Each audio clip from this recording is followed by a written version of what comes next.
All right, let's get into it. We're tackling a paradox today that fundamentally shaped Western civilization. So, how did this happen? How did a faith that started with a radical command to, love your enemies, end up blessing armies as they marched into battle?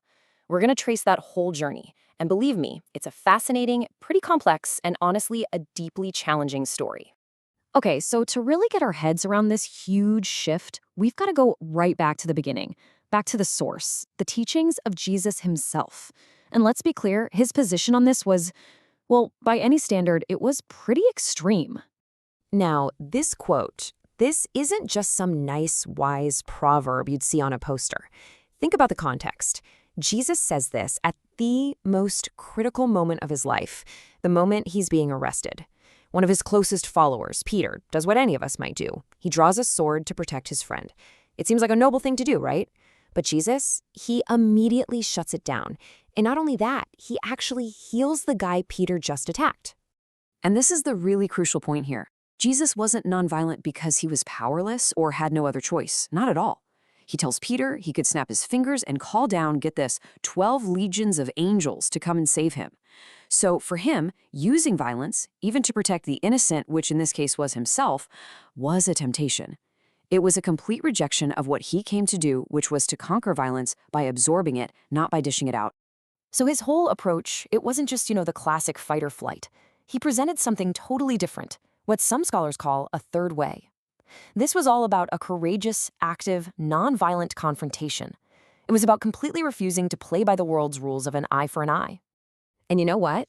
For the next 300 years, the early church took this third way and they ran with it. I mean, they lived it out to its most absolute extreme conclusion. This period became known as the Age of Martyrs. The word martyr itself is key here. It comes from the Greek word for witness, and that's exactly how the early church saw it.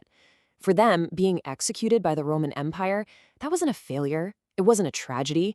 It was the ultimate platform, their final and most powerful way to witness to their faith. It was their last and greatest sermon. It's like they were operating on a completely different stock market.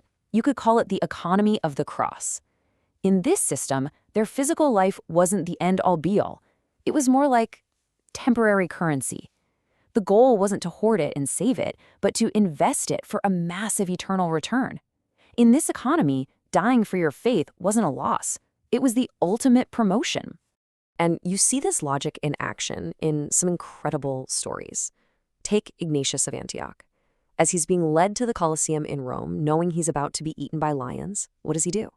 He writes letters to his friends, literally begging them not to pull any strings to save him. He saw any rescue attempt as someone trying to steal his eternal crown. Just incredible. And it wasn't just him. You see the same thing with the elderly bishop Polycarp. The Romans gave him an easy out. All he had to do was offer a tiny pinch of incense to an idol of Caesar and say, "Caesar is Lord." But his response just shows you how he saw the world. For him, the choice wasn't really life versus death. It was loyalty versus betrayal. So he chose the momentary fire of being burned at the stake to avoid what he believed was a much worse eternal fire. And look, this mindset wasn't just a few hardcore individuals. It was pretty much institutional. You had major church leaders, guys like Tertullian, arguing that when Jesus told Peter to put away his sword, that wasn't just a one-off comment. It was a permanent command for all Christians. So for them, being a soldier in the Roman army was just totally incompatible with following a king who was crucified. So for 3 centuries, this is the way things were. Persecution, martyrdom, staying separate from the state. And then almost overnight, everything changed. This is the great pivot in our story. What happened? Well, in the early 4th century, the Roman emperor himself, Constantine, starts to favor Christianity. And just like that, the church goes from being this outsider group resisting the state to being an insider group protected by the state. This moment is so important it has a name, the Constantinian shift. And believe me, it changed everything. The results were just profound. Suddenly, the old questions, how do we die faithfully, were replaced with brand new questions. Questions like, how do we govern? If the emperor is a Christian now, do we have a duty to fight for him? Do we have a duty to protect this new Christian state? And the answer more and more became, yeah, we do. But this new reality created a huge theological problem. the church needed a whole new framework. They had to somehow reconcile Jesus' teachings on peace with the very real needs of a state that has to have a military to survive. And the man who stepped in to build that framework was one of the most brilliant minds in history, Augustine of Hippo. He came up with what we now call just war theory. He basically argued that your motive matters more than the act itself. So, if a soldier kills someone not because he hates them, but out of a genuine love for the innocent people he's protecting, and if he's doing it on the orders of a legitimate government, then it could be a moral, though tragic, duty. And right here, this is the absolute heart of the matter. Augustine's theory was, a brilliant solution to a massive political problem. But you can't deny it was a clear departure from the personal example of Jesus. You see, Jesus' teachings were for his followers as citizens of a heavenly spiritual kingdom. Augustine's new framework was for the state, for what he called the city of man. It was fundamentally a theological compromise that was born out of a brand new political reality.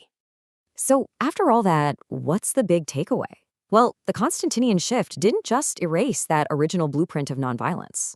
What it did was create a second blueprint that existed right alongside the first.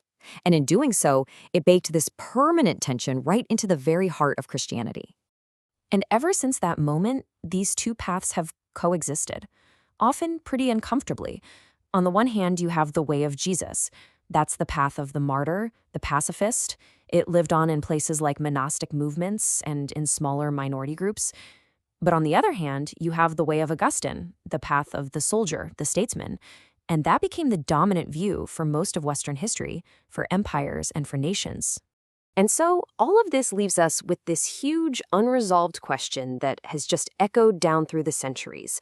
It's a fundamental conflict between two very different visions of power, two completely different definitions of what victory looks like, and really two different ideas of what it means to follow a king who conquered the world not from a throne, but from a cross. Something to think about.